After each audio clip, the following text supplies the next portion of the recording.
سلااوان لێبێ بینەرانی عزیز و خۆشەویست لە هەرکوێ گەنجارێکی تر سلااوان لێبێ و ئەم ئەڵلقەی بەرنامەی خەڵوەتیش قسەکەین لەسەر دنیا فراوان و جوانەکەی شاعیری گەورەی کورد نالی. بێگومان نالی ڕچەشکێن و دامەزرێنەری قوتابخانەیەکی نوێ لە نێو قوتابخانەی شعری کوردیدا. نالی توانی کۆتایی بەو چەق بەستویە یان بەکارهێنانی زمانێکی دیاریکراوە بێنێ هەرچەندە خۆی لە هەندێک شوێنە ئاماژەکان ئاماژە بەوە دەکەن کە دژایەتێکی زۆری کراوە لە هەمبەر پشتکردنی نالی یا وەرچەرخانی نالی لە زمانی هەورامیەوە بەرەو ئەو زمانی کە ئێستا بەشێکی زۆری ئەدەبیاتی کوردی پێنووسراوەتەوە و دوای ئەویش بۆتە چرا هەڵگری ئەو قوتابخانەیە وە دواتریش ڕۆڵی دەبێت لە دروستکردنی قوتابخانەی بابان یا شعری بابان. ئێمە لە مەڵقەی بەرنامەی خەڵوەدا زیاتر قسەکەین لەسەر بنەماکان یان بۆ منە ئەو مەبەستانی کە نالی شعری بۆ نووسیبوون و ڕۆڵی نالی لە دروستکردنی قوتابخانەی شعری بابان و وە کاریگەری نالی لەسەر بەشێکی زۆر لە شاعیرانی تری دوای خۆی ڕەحمەتی خۆیان لێبێ. بۆ مەبەستا میوانداری زۆر بەڕێز مامۆستا مستەفای سەید مینە نووسەر و شاعیری دیاری کوردستانم کرد. مامۆستایان سپاس بۆ دەرفەتی کە بەێمەت بەخشی. زۆر سپاس دەکەم، خۆشحاڵ بووم کە جەنابتان میوانی ئەمەڵقەی بەرنامەی خەڵوەت بوون. خۆشحاڵم بە دیداری جەنابتان. یاخوا سەلامەتی مامۆستایان. با سەرتا من لەو پرسیارەوە دەست پێ یەکەم نالی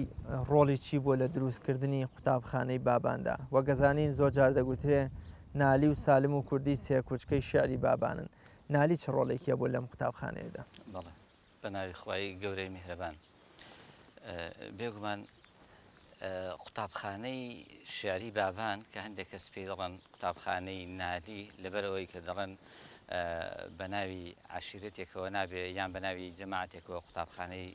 ئەدەبی یان شعری ناو بنرێ، بەڵام لەگەڵەوەشدا قوتابخانەی بابان ناوێکە پڕ بە پێستی ئەو قوتابخانە شعرەیە کە نالی دروستی کرد و هەردوو شاعری گەورەش کە بە هەرسێکیان پێیان دەڵێن سێکوچکەی بابان هەردوو شاعرەکانی دیکە کوردی و سالم پشتگیریان کرد و چەسپاندیان، چونکە لە نێو ئەدەبی میلەتانی دیکەشدا چەند جار شتیوا هەبووە کە قوتابخانەیەک بە ناوی سەردەمێکی مێژووی یان ئەو جەماعەتە حاکم و دەسەڵاتدارێکە هەبووە ناونراوە. بۆ نمونە ئەدەبی عەباسی، ئەدەبی ئەمەوی، ئەدەبی ئەندەلوس، ئەو ماوەیەکە ئەمەویەکان لە ئەندەلوس حکومیان کردە. بۆیە قوتابخانەکە بە ناوی بابانیش ناو بنرێت، درەوشاوی و گەورەی نالی لە نێو باباندا هەر ون نابێت. بۆیە قوتابخانە شعری بابان با نالیش دروستی کرد بێ پێما پڕ بە پێستێت. تەمان میرنشینی بابان میرنشینێکی یەکجار گەورە و سربەخۆ بووە، هەر بەناو سەربەدەوڵەتی عوسمانی بووە، بە تایبەتی سەردەمی ئەحمەد پاشادا ئەنی سنوورەکەی ئەوەندە فراوان بووە گەیشتۆتە نزیک بەغدا و کەرکووک و سەرپولی زەها و پایتەختەکەشی ئەو کاتە سلێمانی بووە، یانی ئەوەندە فراوان بووە. ئەو فراوانی و گەورەیەی کە بەرەو سەربەخۆیی زیاتر و گەورەتر چووە، تەنانەت ڕووخانەکەشی ینی هەموو مێژوونووسان دەڵێن ئەگەر هات با و لەبەر کێشەی ناوخۆیی نەبا، ناکۆکی ناوخۆیی و ئەوانە نەبا، دوژمنانی دیکە داگیرکەرانی دەرەوە پێی نەدەوێران. ئەو سەربەخۆی خوازیمیرانی سۆران بۆتە هۆی ئەوەی کە لەژێر ئەو سایە ئەو سەربەخۆیەدا لایەنەکانی دیکەی ژیانیش ببوژێنەوەکو لایەنی پیشەسازی و لایەنی کشتتوکاڵ لە یەکێک لەوانە لایەنی ئەدەبیە کە ئەو کاتە دەڵێن لە سلێمانی 15 مزگەوتی لێبوو بەدەو سەردەمیدا، هەر لە هەر مزگەوتێکدا تەمەەن چەندان مەلا و مستعید و فەقەی زانە و ڕۆشنبیر هەبوون کە ئەو کاتەش مزگەوتەکان وەکو جەنابەت دەزانی مەڵبەندی ڕۆشنبیری و یان تاکە مەڵبەندی ڕۆشنبیری بوون. ئەو سێ شاعیرە گەورە کە لەوێ هەڵکەوت و نالی بە پلەی یەکەم کە ڕەچەشکێن بووە و یەکەم کەس بووە بە کرمانجی نێوەڕاست شێعر بنووسێت و تا لەوەی ڕەخنەشیان لێگرتووەکیانە شێعر، چونکە هەر ئەو کاتی بە عەرەبی و بە فارسی و بەوانە بۆ زیاتر بە فارسی بووە، کوتیانە چۆن شێعر دەبێەوە بە کوردی بنووسەوە تا شێعرێکیە بە خۆی وەڵامیان دەداتەوە. کەس بە ئەلفازم نەڵێ خۆ کوردیە خۆ کردیە، هەر کەسێ نادان نەبێ خۆی تالبی مەعنا دەکاری، مهم ناوەڕۆک و گەوهەر و مەبەست مەرجە نەک ڕوخسارەکەی. بۆیە ئەوکوێ نەداوەتێک کە ڕێچکەکەی شکاندووە یەکەم کەس بە کوردی قەسیدەی ئاوە بەرزی نووسیوە، دوایش ئەو دوو شاعیرێکی بوون بە سێ کەس سێکوچکەی بابان کە پێیان دەڵێن بنچینەی قوتابخانەکە دامەزراوە و قوتابخانەکە ئەوەندە فراوان بووە کە هەر شاعیرێک کە چەند شاعری دیکە هەڵکەوتون بۆ نمونە حاجی قادری کۆیی کە هەر سەر بە قوتابخانەی بابانە هەمان قوتابخانەی بردووە بۆ ناوچەی سۆران بردوێتی بۆ کۆیە یەکەم گواستنەوەی قوتابخانەکە لەلایەن حاجی قادرەوە بووە کە بردوێتی بۆ کۆیە دواییان سالمی سنە بردوێتی بۆ سنە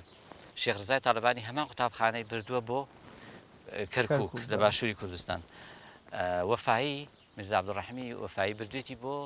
مەهاباد لە موکریان هەرچەند ئەو بۆ خۆشی دوای قوتابخانەیەکی دروست کردو بەڵام هەر درێژکراوە و سێبەری قوتابخانەی بابانە کە پێی دەڵێن قوتابخانەی موکریان کە چەند شاعیرێک لە دەورەی کۆبوونەوەکو مصباح الدیوانی ئەدەب و حەریق و ئەدیب و دوای چەندان شاعری دیکە هاتن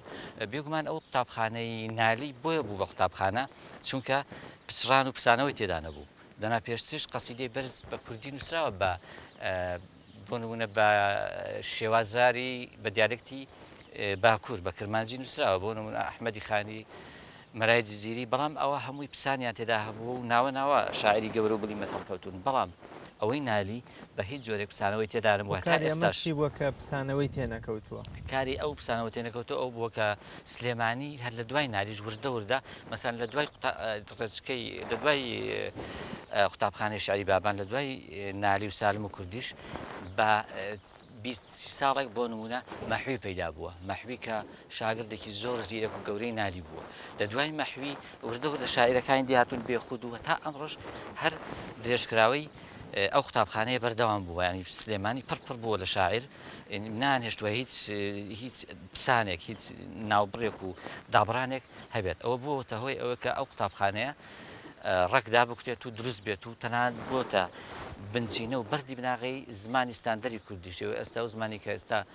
لە باشووری کوردستان کە زۆربەی باشووری کوردستان پێی لە ڕۆژهەڵاتی کوردستانیش پێی دەخوێنرێ و دەنووسرێت و ڕۆژنامە و گۆڤار و ڕاگەیانەکان بەکاری دێنن هەر هەمان زمانە ینی چاکەکەی بۆ نالی و بۆ قوتابخانەی شعری بابان دەگەڕێتەوە بەڵام ئەوەی لە کرمانجی شاعری زۆر گەورەمان هەوە بەڵام ئەو پسانەوە وای کردووە کە نەبن بە قوتابخانە تا چەند پەیوەندی بەوە هەیە کە بەونە خەڵکی سلێمانی و سنە و موکریان و هەولێر و کەرکووک بە جۆری لە جۆرەکان بەو شێوەزارە قسەیان کردووە و نووسیویانە کە نالی داەنەری بەواتە مەبەستمەوەی ئێستا گونجێ قوتابی ئەگیام ئەدەب دۆستێکی سلێمانی و کەرکووک نەزانێ بە شێوازی کرمانجی ژوور و واتە بادینی بخوێنێتەوە یا بنووسێ بەڵێ بێگومان ئەو قوتابخانەیە کە دروست بوو گوتمان ئەو شاعرانە ژوایان کرد کە بەردەوام نەپسێتەوە درێژێ بێ تا ئەمڕۆژ هەر درێژێ هەیە یعنی ئەوڕۆ نوێترین شاعریش بگری بۆ نمونە شێرکۆ بێکەس عەبدوڵڵا پەشکەر شاعرێکە زمان و لەهجەکەی هەر هەمان درێژکراوەی نالی و ئەوانەیە بێجگە لەوەش بە چەندەها کتێب یان دەتوانین بە هەزاران کتێب لە هەموو بوارەکاندا بەو شێوەزارەی کە نالی و سالم و کوردی شعریان پێدەنووسی چاپکران لە هەموو بوارەکاندا بۆ نمونە لە بواری ئاین لە بواری ئەدەب لە بواری فەلسەفە لە بواری زانستە ڕوودەکانی وەکو فیزیا و کیمیا و بیرکاری گۆڤار و ڕۆژنامە و ئەوانە پسانەوەی بۆ نەبوو ئەوە وای کرد کە ئەو زمانە یان ئەو دیالکتیکەوان پێیان نووسی زاڵ بێت بە شێوەیەکی مێژوو کرد و خۆ کرد زاڵ بێت و بەبێ ئەوە کەسی بسەپێنێ وەکو ئێستا تەنها بڕیارێکی گوێرانەی دەبێت بۆتە زمانی ستاندەر بەبێ ئەوەی کە کەس بیسەپێنێت یان بەبێ بێگومان زمانی ستاندەر دەبێ ڕسیدێک یان پشتگیرێکی ئاینی هەبێت وەکو بۆن و زمانی عەرەبی کە خوای گەورە قورئانی پیرۆزی بە عەرەبی ناردووە بە لەهجەی قڕەیش ئەو لەهجەیە بۆتە زمانی ستاندەر بۆ هەموو عەرەبان یان دەبێ شتێکی مێژوو کرد بێت ئەوەی لە کوردستان دروست بووە ئەوەی قوتابخانەکەی سالم و نالی و سالم و کوردی قوتابخانەی شعری بابان ئەو شتێکی مێژوو کرد بووە ئەو هەموو هەزاران لێشاوی کتێبای کە چاپ کراوە لە هەموو بوارەکاندا بۆتەوە ئەوە کە بە تەواوی دیالکتەکە زاڵ بێ و سیمای زمانی ستاندەر بەخۆوە بگرێ مامۆستا مستەفا ئەمە زاڵبوونی ئەم شێوازە لە نووسینە بەسەر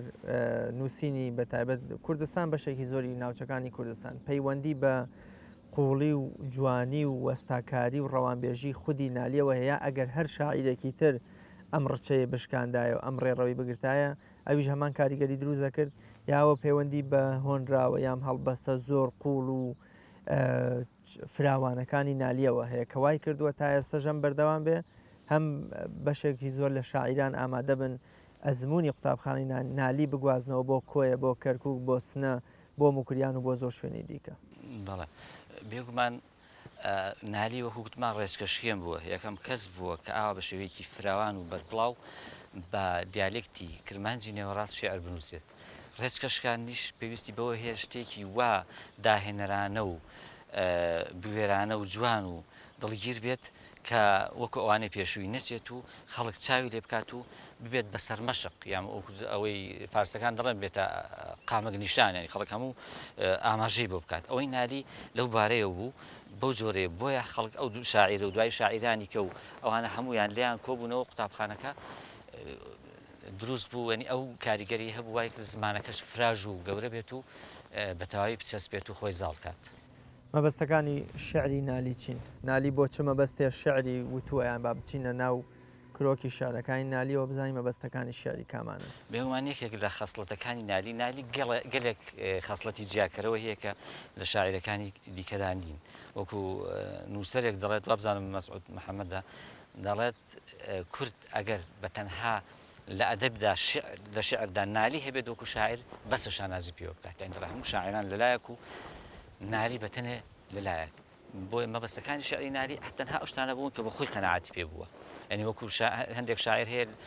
ینی بە قەستی بە عەمدەن لە هەموو بوارێک شعر دەنووسێت تا بڵێن دیوانی هەیە لە هەموو حرفێک دەنووسێت و بۆی بڵێن شتەکەی دیوانە و نالی هەرچی قەناعەتی پێی نەبوو بێ نەینووسیە و نەیکردووە. بۆیە نالی ناوڕۆکی شعرەکانی بە زۆری مەسەلەی ئەوینداری مەسەلەی عیرفان و ستایشی خوا ستایشی پێغەمبەر دوردی خوا لەسەر بێ مەدحی میرەکانی بابان مەدحی سلێمان پاشا و ئەحمەد پاشای کردووە تا فەلەک دەوری نەدا سەد کەوکەبی ئەوانە بوو کەوکەبی میهری مبارەک تەڵاتی پەیدا نەبوو. لە وەسفیشی هەیە کە وەسفی زۆر جوانی هەیە وەسفی بەهار وەسفی شتی زۆر سادەی کردووە بەهۆی بلیمەتی و داهێنەری خۆیەوە ئەو وەسفەی گەیاندوتە ئاستێکی بەرز بۆن وەسفی کەرەکەی کردووە هەیکەرێکم بوو پەیکەر تەیکەری هەوراز و لێش یان وەسفی حوجرەکەی حوجرەیەکی شەق و شڕکە بەزستانە دڵۆپەی کردو و ینی وەسفی حوجرەکەی کردووە زۆر بە جوانی وەسفی بەهار و حوجرە و کەرەکەی و بێجگەلەوەش ستایشی ئەو کەسانشی کردووە ستایشی کابراایکی کردم برادری بۆ زۆر شێخی وە نووری ڕوودباری ینی قەت ستایشی ئەو کەسانی نەکردووە کە زیندوو ببن شتێکی مەبەست بووێ مەسەلەن وەکو هەندێک شاعر کردویانە تەماعی دییاندا بوو بێ یان داوای شتێکیان لێ بکە ستایشی نووری ڕوودباری کردووە کە شێخێکی دەڵێن فەقیر نەواز بووە پارە و سامانی خۆی لە پێناوی فەقیراندا بەخت کردووە کە چۆتە حەجێ لەو سەفەرێ جاران حەج دەزانین دەڵێن ساڵێکی پێچووە لەو سەفرە دوور و درێژی حەجەکە هاتوۆتەوە بە خێراتنی کردو شعرێکی بۆ نووسیەوە بنوونە ستایشی کردووە یان وەسفی ڕێگای حەجی کردووە ینی من مەبەستەکانی بە زۆری ئەو شتانە نالی. زۆر باش مامۆستا نالی یەکێکە لەو شاعیرانەی کە زۆر درەنگ واتەدا بەدەست خوێنەرەوە ینی کۆمەڵێ مەبەستی زۆر قوڵ حتا بۆ منە لە بەیتێکدا یا لە نیوە بەیتێکدا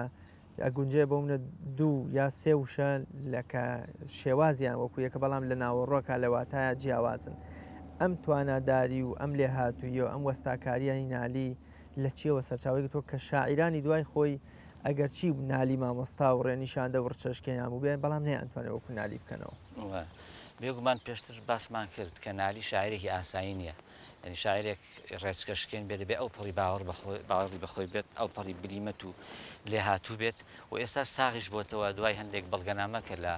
تورکیا و ئەستەمبوڵ و ئەوانەوە دەستکەوتن کە نالی سەربارەوە کە شاعر بووە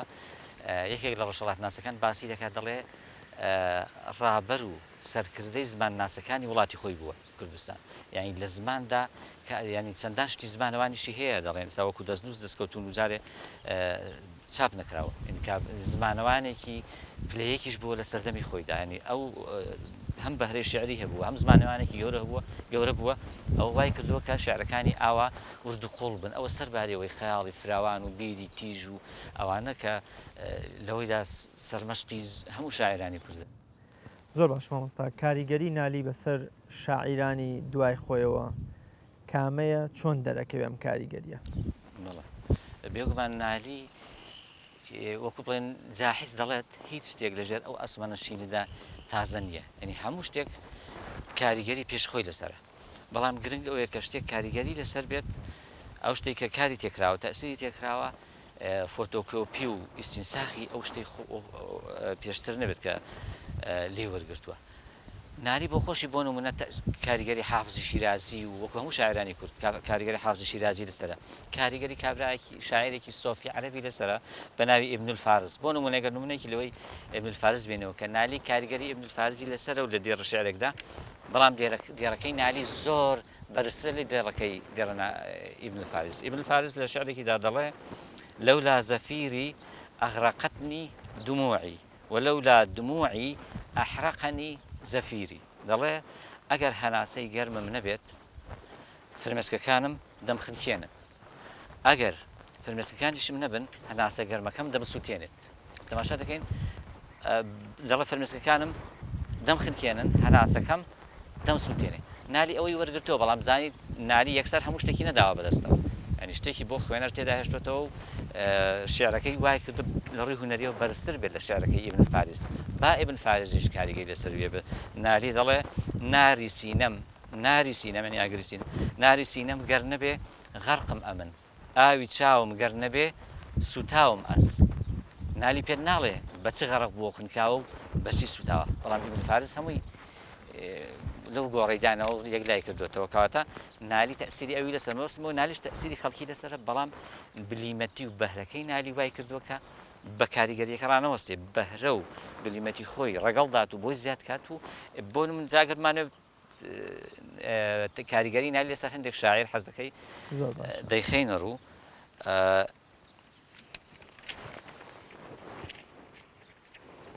بۆ نمونە لەسەر کوردی یەک لەسەر کە یەکێک بۆ لە شاگردە زیرەکەەکانی خۆشی و سێکوچکەی مکردیان سێکوچکەی بابانیان پێکەوە پێکەن ناری دەڵێ فیدای دەست و کەمانت بم بە تیرێ دەپێکی سێ و دوو هەم تاق و هەم جوود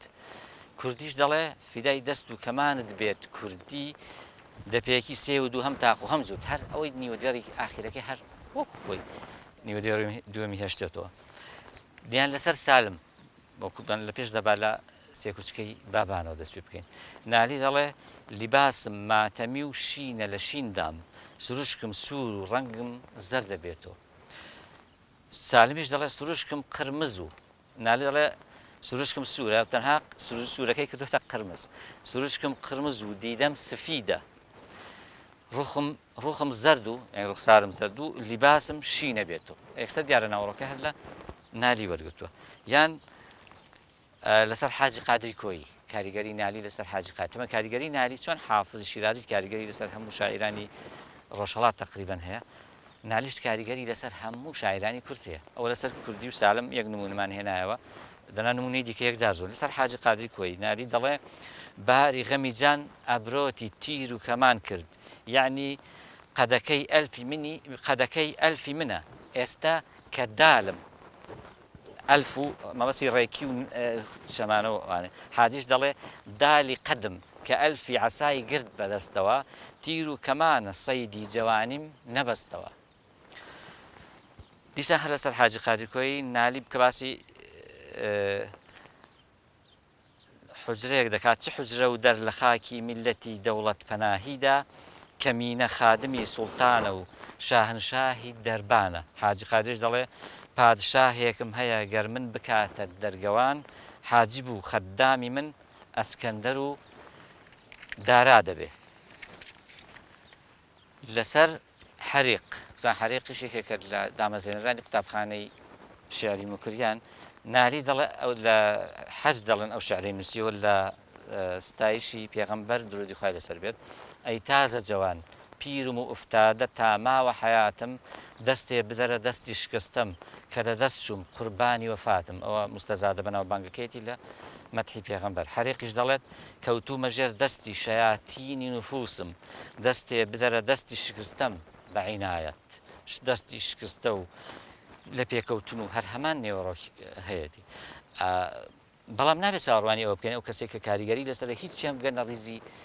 شێعرەکەی نالی بە پێچوانەی نالی بەخۆی کاریگەری خەڵکی لەسەر بێت تێی پەڕاندۆتەوە لەو کەسەی کاریگەری لەسەرە بەڵام ئەوانە یعنی بۆچی ئەوانەی کە کاریگەر بوون بە نالی نەیانتوانێت نالی تێپەڕکەن بەڵام نالی ئەگەر کاریگەر بوو بێ بە شاعیرێکی تر توانیوەتی بووە تاداری یان ناوەڕۆکی ئەو شارێکە بەکاری هێناوەتەوە لەژێر کاریگەریە بیترا تەنانەت خاوەنی شارەکەش تێپەڕێنێ. نالی توانیوەتی ئەو کەسانی کە کاریگەریان لەسەر ئەو هەیە لەوان تێپەڕێنێ ئەوەش بە هۆی نالی لەلایەکەوە شاعرێکی بلیمەت و بیرتیژ و خەیاڵ فراوان بووە لەلایەک شەوە زمانەوانێکی پلەیەکی سەردەمی خۆی بووە. بلیمەتی نالی وای کردووە کە لە شاعرەکانی پێشخۆی تێپەڕ لە شارەکانی کە کاریگەریان لەسەر ئەو هەبووە بلیمەتتر بووە بەڵام هیچ شاعرێک هەڵنەکەوتووە بگاتە ئاستی نالی لەو شاعرانەی کورد تا کراسای نالی کردوەوە کاریگەرێکە تێپەڕێنێ بۆ هیچیان ناتوانیوە نەکار لە نالی تێپەڕن بگەنە ئەو شاعرەی نالیش کە کاریگەری لەسەر ئەوان هەبووە. ئەوستایەکێک لەوانی کە نالی زۆر پێی کاریگەرە حافزی شیرازیە تەنانەت دەگەر قوتابخانەکانی جۆرێ لە جۆرەکان وێنا بکەیتەوە بۆ کوردستان هەستەکەی نالی بۆ نوبەرامەی حافزی لێدە و مەحویش بۆ نوبەرامەی سعدی ینی جۆرێک لە دنیای تەسەوف و ئەویش دنیای جوانکاری و ڕەوانبێژی مەبەستمەوەیە نالی لە کاریگەری بە حافز توانیوێتی بۆ منەوەکو حافز یام جوانتر لەو شعر بنووسێ یاواتتا و مەدرولەکان و مەبەستەکانی حافز بێنێ بە ئاو هەوا و کەلتوری کوردستان جارێکی تر بە فکری خۆی دابڕێژێتەوە پێشکەشی بکە. بەڵێ نالی من پێم وایە هەر شعرێکی نووسی بێ لە ژێر کاریگەری هەر کەسێکدا یعنی بەلانی کەمەوە گەیشتۆتە ئاستی ئەو شاعری با ئەو شێرە حافز ئەو شاعرە حافزی شیرازی و یان فیردەوسی و هەر شاعرێکی دیکەش بێت چونکە هەندێک لێکۆڵێری گەورە هەیە پێی وایە کە نالی گەورەترین شاعری ڕۆژهەڵاتە ینی بەڵام مەسەلەکە بێکیانی و بێکەسی و بێدەرەتانی کورد دوای کردو کە نالی وەکو خەڵکی دیکە نەناستێت پێما لە هەندێک وڵات کە دەستگای حافز ناسی هەیە کە خۆم دیتو من حافز شناسی لە زۆربەی شارەکان هەیە لەو شوێنانێکە زمانی فارسی زمانێکە دەخوێنرێت و زمانی ڕسمیە دەبوو لە هەموو شوێنێکی کوردستانیش نالی ناسی هەبە چونکە بەڕاستی نالی ینی لە ڕووی وردی و ڕەوانی و بیرتیژی و یاریکردن بە وشە و فرەواتاییدا کابراایەکی زۆر سیر بووە. زۆر باش مامۆستا جەنابتان یەکێکن لەوانەی کە زمانزانێکی باشن ینی کوردی زانێکی باشن و یەکێکن لەوانی کە دڵسۆزی زمانی کوردین. دکتۆر کوردستان مکریانی ئاماژە بەوە دەکا دەڵێ حجرە بووەتەوە هۆکاری ئەوەی کە کوردی زانێکی زۆر گەورەی وەکو نالی دروست بێ. من پێم خۆشە لەبارەی زمان و یاریکردن بە وشە و سەر لە نوێ دووبارە زیندووکردنەوە یا داڕشتنەوەی پایەکانی زمانی کوردی لە لای نالی قسەم بۆ بکەیت. نالی چۆن توانیوێتی خزمەتی زمان بکە ئەو بنەما و بوارانە چین کە نالی لە زمانە بوونە لە شارەکان یاجێ کردوونەتەوە و هەوڵی پاراستنی زمانی کوردیشی داوە. بێگومان نالی گوتمان یەکەم کەس بووە کە بە کرمانجی نێوەڕاست شعری نووسیوە ڕەنگە پێش ئەویش هەبوو بن بۆ نمونەیەمە دیێڕە شعرێکی مەلا عەبدوڵڵای بێتوشیمان هەیە کە زۆر بەرزیشە و ناشکرێت ئەو دیێڕە بوو بەس فەوتاویش تا ئێستا ینی حکمی نەبوونی بەسەردادرێ دیێڕە شعرێکی هەیە مەلا عەبدوڵڵای بێتوشی لە دیباجەی کتابی حوسنی عالەم هەر وەرەق لادەم دەبینم مەبحەسی وەصفت لە هەر فەصلێ لە هەر بابێ ئەوە شعرێکی یەکجار زوان و تەنها یەک دەڕیمانێ بۆیە نالی کە یەکەم شاعیر بووە بە دیالکتی کرمانجی نێوەڕاست شعری نووسیوە بێگومان شعر گەورەترین خزمەت بە زمان دەکات چونکە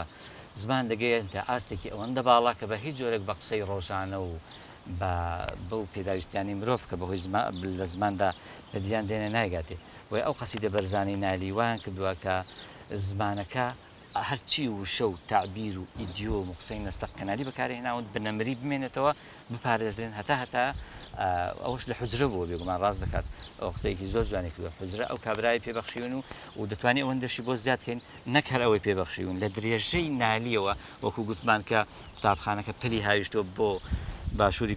کوردستان خواروی باشووری کوردستان لە کەرکووک و بۆ کۆیە و بۆ موکریان و سنە وای کردووە کە لە هەموو شوێنەکانی کەشدا ئەو لەهجەیە پتەوتر بێت و بڵاو بێتەوە و حوجرە نەکردن کە نالی پێبەخشیون چەندان کەسی دیکەی پێبەخشین وەکو مەحوی حاجی قادری کۆیی مەلای جزیری ئەحمەدی خانی لەو سەردەمەی تازەشدا تەنانەت دوو شاعری گەورەی وەکو هێمن و هەژاری پێبەخشیون کە لە زمان پاراویدا هەردووکیان نمونەن هێمن لە شعر و لە زماندا و هەژارش لە وەرگێڕاندا کە باوەڕ ناکەم تا ئێستاش کەس دۆزی بشکێنێ ئەوە هەمووی بەرهەمی حوزرە کاریگەری نالی لەسەر هەموو شاعرانی کورد هەیە گوتمان بۆ نمونە لەسەر سافی هیرانی نالی دەڵێ دەروونم خاڵیە وەک نەیدە ناڵێ هەوارێکی چپڕ هاوارە بێتەوە سافیش دەڵێ هەموو دەموا لە گۆشەی بێکەسیدا بەشی نوزاری و هاوارە بێتەوە ئەوە هەر هاوارە بێتەوەکەی وەرگرتووە ئەوە دیارە شعرەکەی نالی لێرە سادەیە ئاسانە ڕەنگە زۆر کەس دەڵێەوە ڕەنگە شعری سەرەتای شعر نووسینی بێ هەرچەندە بۆ نالی ئاسان و سادەیە بۆ شاعرێکی دیکە ئەو شاعرەی ئەو شعرەی بدەیە لەوانەیە جیابێ نالی لە شعرێکیدا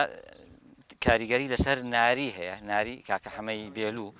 نالی دەڵێ دەفتەری ئەعمالی من بێ قەترەیەکی ڕەحمەتت کەی بە سەد زەمزەم سیاهی نقطەیەکی لێ دەشۆم واتە دەفتەری ئەعمالی منی کارنامەی من ئەوەندە ڕەشە ئەگەر سەد ئاوی زەمزەمەشی بەسەردا بکەی سپی نابێتەوە پاک نابێتەوە بەڵام بە یەک قەترەی ڕەحمەتی تۆ لێرە نالی هاوکێشەیەکی بیرکاری بەکارهێناوە ینی سەد ئاوی زەمزەم بەسەر کارنامەی ڕەشی مندا بکەی پاک نابێتەوە بەڵام یەک قەترە لە ڕەحمەتی تۆ کەواتە لە سەد ئاوی زەمزەمەکە مهمترە پاکی دەکاتەوە ناریش دەڵێ بێ هجومی سەیلی عەفوت دەفتەری عەهدی وەفام کەی بە سەد زوڵمەت سیاهی دێتە پاکی شوست و شۆ دەنا شردنەکەی کردوتە فارسی شوست و شۆ دەنا هەر هەمان معنای بەکارهێناوە لە دیسان کاریگەری ئەگەر بگەڕێنەوە بۆ سالم بۆ نمونە نالی دەڵێ وەڵڵاهی کڵاوی سەری من چەرخی دەماڵی ببوایە بە دامانت ئەگەر دەست ڕسێکم دەڵێ کڵاوی سەری من دەگەیشتە فەلەک و ئەستێرەکان ئەگەر دەستم گەیشت بە دامێنت سالمیش دەڵێ ئەگەر فەرق بە عەرەبی بەکارێنەوە ئەو یعنی تەپڵی سەر تەوقی سەر ئەگەر فەرقم بگاتە مەرکەزی خاکی کەفی پێی یار ینی بەری پێی یار دەگاتە ئاسمان گۆشەی کولاهی افتیخاری من سالم تەنها وشەکانی کردوونە عەرەبی و فارسی لەنا هەر هەمان شتی و بە سادە تریش لەوەی نالی بەکارهێناوە تۆ معناکەی دیارە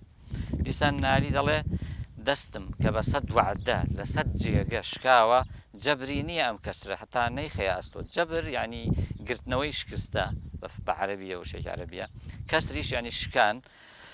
ئەوەی کە معناکەی دیارە دەستم کە بە سەد وعدە لە سەد جێگە شکاوە ینی بە سەد وعدەی بە خیلاف وعدشکاندن دەستم لە سەد جێگە شکاوە ئەو دەستم تا نەیخەیە ئەستۆ لێرە دیسان یاریکردن بە وشەی نالی دەردەکەوێت نەیخەیە ئەست کەسێک کە دەستی دەشکی ئاوا دەستی دەخاتە ئەستۆ یان شکانەکەی بخەیە ئەستۆی خۆت ئەین تاوانی شکانەکەی بخەیە سەر ئەستۆی خۆت لێرە هەردووکی مەبەستە تەمان ڕەنگە مەبەستی دیکەشی هەبێ و ئێمە نەیزانین لە دیسان لەسەر حەریق پێشتیش دیڕێکمان هێنا نالی لە شعرێکی دیڕێکیدا دەڵێ خاکی بەری پێت هەم گڵ و هەم گوڵ بە سروشکم وەختی غەم و شادی ئەوە کردوومە بەسەردا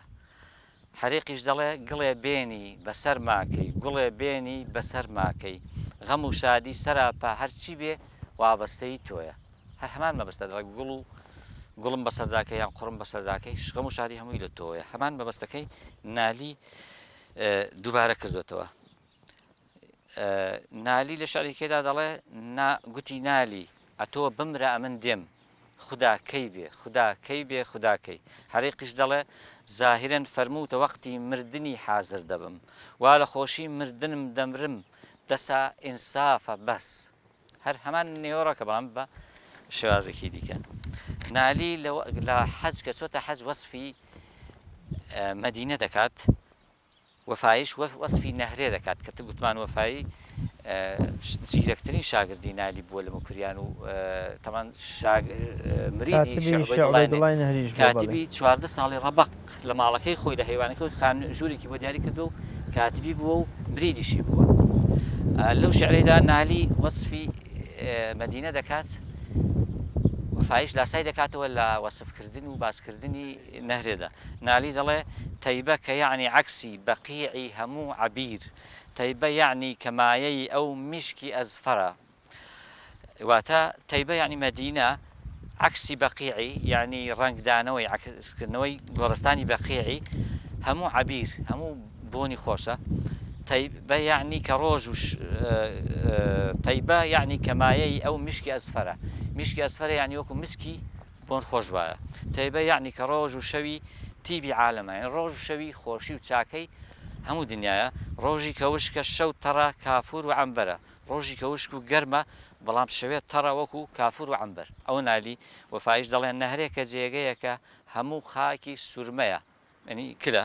نەهرێکە جەنەتی گوڵ و وڵاوی کەوسەرە سەرواکەشی قافێکەشی هەماشتا نەهرەیە غوباری عەترە بخاری ڕوت خاکی تەڕی کەوشکە هەموو میشکی ئەزفەرە تەڕی وشکی و میشکی ئەزفەر و ئالەی هەر وەک خۆی دووبارە کردونەتەوە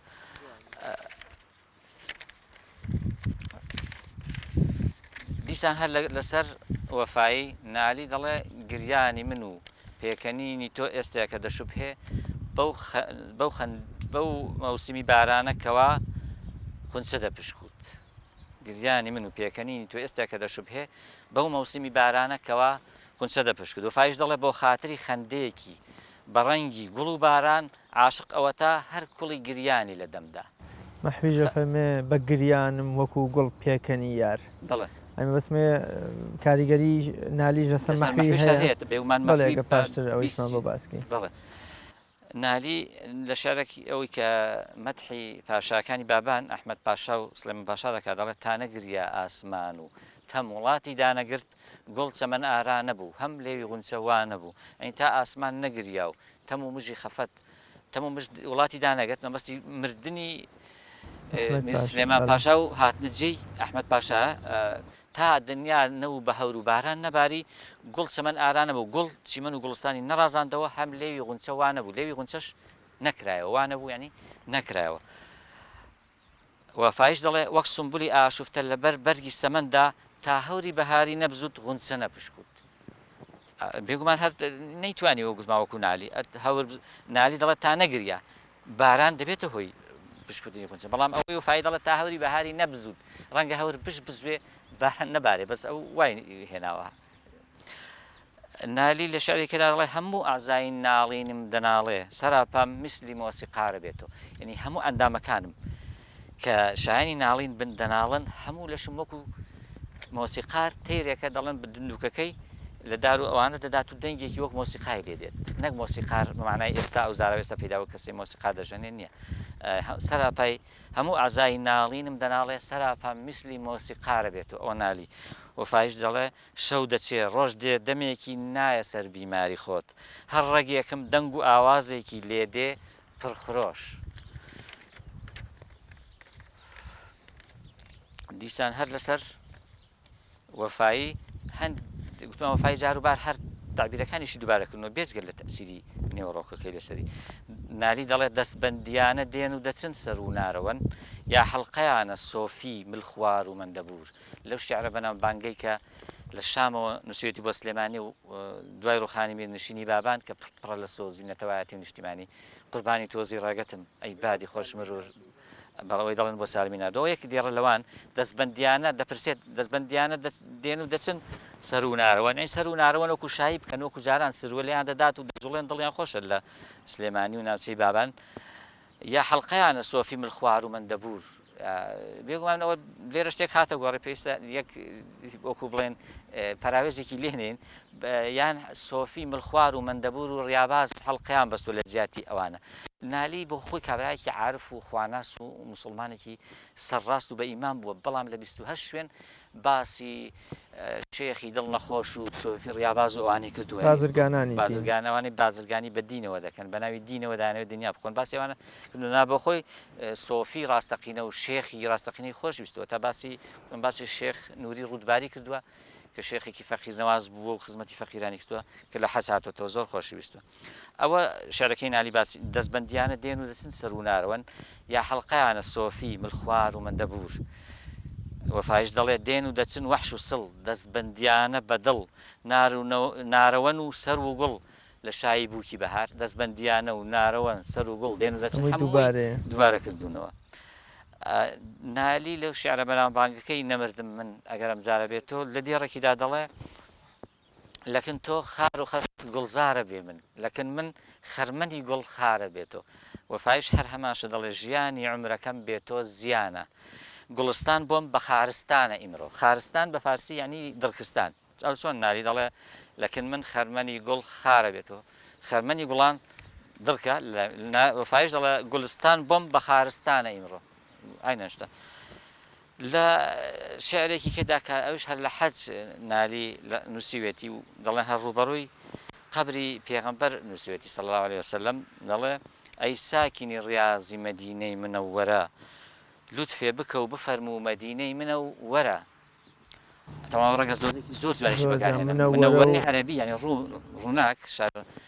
صفەتە بۆ مەدینە لەگەڵ مەدینەی منە و وەرە خاوەنەکەی من و وەرە وەفایش بەکاری هێناوە بەڵام ئەو ڕەگەز دۆزەکەی گۆڕیوە و هەر هەمان بەسە ڕۆحم بەفیدات تەمەن وەفایش هەر لە حەز نووسیوێتی وەفازار چووە بۆ حەز و ئاخرجار لەوێ عەمری خوای کرد لە حەجیش پیرەمێرد دەڵێ بەدەستی خۆم ناشتومە بەڵێ وەفای دەڵێ ڕۆحم بەفیدات ئەی گوڵی گوڵزاری مەدینە لوتفت هەبێ ڕووا بکە مەقسوودی مە دینە یعنی مەقسوودی ئێمە مەبەستی ئێمە دینە هەر مەدینەکەی ئەویش کردوێتە ڕەگەز دۆزی بە زۆرێکی کە وەفایی لە شعرە بەناوبانکەی ئەوەی هەرچەندە کە عمری خزر و جامی جەمت بوو چونکە ئەمەدە زۆرە چ عمرێکی کەمت بوو دەڵێ ئەو دیێڕێ لەو دیێڕێدا هەرچەندە کە عمری خزر و جامی جەمت بوو چونکە ئەمەدە زۆرە چ عمرێکی کەمت بوو یعنی هەرچەندە عمری خدری زیندەش بێ ئەوەن دەشت پاشای وەرە بێوەکو جەمشیدی پاشای ئێران کە دەڵێن لە ئەفسانەدا هەیە دەڵێن جامێکی بۆ هەموو دنیای لێوە دیتووە ئەگەر واش بێ مادام هەموو ئاواتەکانت نانەدی عمرت هەر کورتە چونکە عمری دەژەوە کە هەموو ئاواتەکانت بێنەدی ئەوە مەبەستەکەی ناوی وەفایش دەڵێ فەرزەن هەموو دنیا من عمری خزرم بوو بێ جەنەتی ڕووی تۆ چ حیاتێکە چ ژینە تەمەند هەست دەکەی زۆر بە سادەی توانیوێتی لاسای دیێڕە شارەکەی نالی بکاتەوە و کەسیش لێ ناگرێت کە وەفایی بە سادەی ئاوا دوێت زۆر باش مامۆستا دەچینەوە سەر ئەو نمونانە ئەگەر پاشتر حەزەکەم بۆ منە کاریگەری نالی لەسەر ئایا مەولەوی مەحوی بە تایبەت شاعیرانی سەر بە تەریقەتی نەقشبەندی مەبەستمەوەیە پێوەەر و بنەما چییە بۆ ئەوەی کە بیسەلمێنین بەڵێ ئەمە ڕاستە وەفایی ئاگای لە شعرەکەی نالی هەبوو بە تایبەت لەو سەردەما بڵاوبوونەوەی دیوان و تەکنەلۆژیا و سۆسیال میدیاش زۆر سنووردار بووە لەوەچێ لە هەموو کوردستانە کتێبێکی وە جوان و ڕەونەقدار بوونی نەبوو بێ ئایا ئەمە تەنها تەمەنەکەیە کە جەنابێت 20 ساڵ 25 ساڵ لە من گەورەتری من بەرەمەکانی تۆم خوێندۆتەوە کەوتومەتە ژێر کاریگەری فکر و مەبەست و واتا و فۆرمی شارەکانتەوە یا بۆ منە ئەم پێوەرانە چین ناگونجە بۆ منە وەفایش هەمان هەستی بوو بێ بۆ گوڵێک بەم شێوە دەری بڕیوە ببێ ئەوەی بگەڕێتەوە بۆ شارەکەی نالی باڵ ئەوە پرسەرێکی زۆر جوانە بێگومان دەکرێت شتێک هەیە لە ئەدەبدا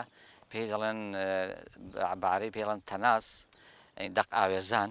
دەق ئاوێزانێکێک لەو ڕێگانێک کە پێی دروست دەبێت ئەوەی کە جەنابەت گوتت ئێستا کە لە یەک کاتدا یەک شتیان بەبیردا بێ کە بە عەرەبی پێی دەڵێن تەوارد الخاتیر دوو کەس بالێکیش دوور بن شاعرێکی کورد و شاعرێکی ئەمریکی و کەنەدییان بە یەکەوە شتێکیان ڕەنگە بەبیردا بێ لە یەک بچێ بەڵام ئەوەی ئەوانە ئەو نمونانەی مەداین بۆ من ئەوەی وەفایی و نالی ئەمە دەهێنینەوە نالی گوتمان قوتابخانەکەی دروست کرد و ئەوانە هەر شاعرێک قوتابخانەکەی وی گواستوەتەوە بۆ شوێنێک بۆ نمونەوە وەفای گواستێتەوە بۆ مکریان کەواتە گواستنەوەی قوتابخانە ئەگەر کاریگەری زۆر لەسەر نەبوو بێ و زۆر بەدڵی نەبوو بێ نەیگواستوەتەوە ئەوە یەک دووەم شت لەو سەردەمیدا حوزرە و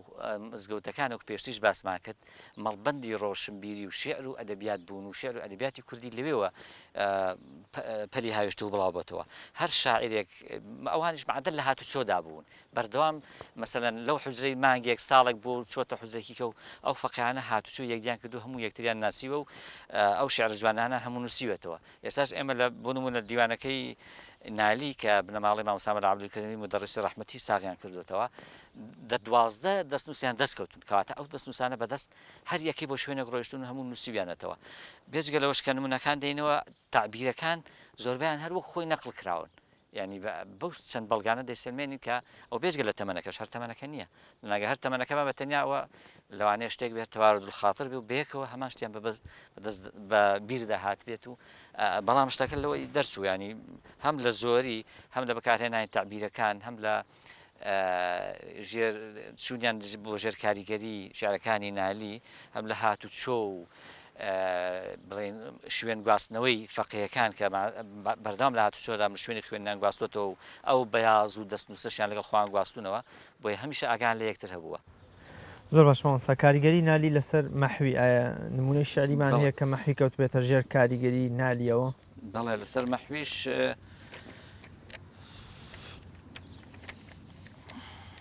هەتاوەی کە دەڵێ گوتت نالی ئەتۆ بمرە منیش دێم خوداکەی بێ خوداکەی بێ خوداکەی مەحویژە شتێکێ دڵم دەرهات و تۆ هەر دەرنەهاتی نەهاتی هەر نەهاتی هەر نەهاتی بڵێ بێگومان نالی لەسەر هەموو شاعیرەکان هەیەی نەزەم لە ئێستا لەبەردەست بێت یان کێشەن ئێمە مەستا شتێک هەیە لە ژیانی نالیە تا ئێستا ئەگونجێت تاکە شتێک کە تر درزی خستۆتە نێوان تێگەشتێکی دروست بۆ نالی بۆ چوونێکی خەسرە و خاڵە لە ڕۆمانێکیا بە ناوی شازادە و شاعیر خەسرە و جاف ببوورە باز لەوە دەکا کە شعری مەستورە دوورە لە نالیەوە دوورە لە ئەدەبیاتی نالیەوە دوورە لە توانا و حتا کەسایەتی ئاینی و عاریفیەکەی نالیەوە من پێم خۆشە جەنابتان سەرنجی جەنابەت جار هەر لەسەر خودی شعرەکە ئەوەی کە بە مەستورەی ئەردەڵانی گوایە خەوێکی بینیوە نالی بە شعر وێنای ئەم خەوە دەکات و ئەم سەرنجە جەنابتان ئەکەونە کوێی ئەم دوو بۆچوونەوە بۆچوونێک پێی وایە ئەمە وەکو تەلاقی کاسۆلیکی هەرهی نالیە قسەیتیانە بۆچوونێکیش دەڵێن نەخێرەمە دوورە لە نالیە و نابێ بدرێتە پاڵ نالی چووکە کەسایەتی نالی دوورە لەم جۆرە لە شیعرەوە بەڵێ بێگومان شعر هەڵبەستن بۆ شاعرانی دیکە بە تابەتی بۆ شاعرانی گەورە ئەوە شتێکی باوە هەبووە ینی هەبووە پێڵێن چۆن عەرەبەکان پێڵێن ئینتیحال ئەوە یاتیادی ینی شعر هەڵبەستن هەبووە شاعرێک بۆ شعرێکی هەڵبەستەوە ئەوانە ئەو شعرە تا ئێستا بە شعری نالی ڕۆیشتەوە بڵاوەتەوە تاکە شوێن تاکە سەرچاوە کە نووسیبی ئەو ڕۆمانەی خەسرە و جافە کە باسی کرد بێ و هەندێک بەڵگەشی هێناوەتەوە بەڵام بەڵگەکان بەڵگەی وەکو بڵێن منتیقین تا ڕادەیەک بەڵام ئەوە پێویستی بە سەلماندنێکی وەسائقی یان بەڵگەی هەیە دەستنووس دەتوانێت بۆمان یەکلایی دەستنووسێک یان بەڵگەیەکی یەکلاکەرەوە دەتوانێت یەکلای کاتەوە بڵێ هەرچەندە ینی ناوەڕۆک و ئەو شێوازی وەسفکردنی مەستورەی ئافرەتێکی وا نووسەرێکی گەورە وا مێژوو نووسێک کە یەکەم ئافرەت بووە لەسەر زەوی نەک لە کورد مێژوو نووسیوە تاریخی یاردەڵان ینی نالیەک ئاوا نیشتیمان و وڵاتی خۆی خۆشویست پێ و ئا پیاوێکی گەورە و عارف و ینی لەگەڵ پلە و پایە و بیر و بۆچووی نالی ناگونجێت بەڵام ئەوە پێویستی بە ساکردنە و سەلماندن هەیە زۆر باش مامۆستایان کاتی بەرنامەکەمان وە بەرەو تەواوبوونەچی پێم خۆشە کۆتا قسەی جەنابەت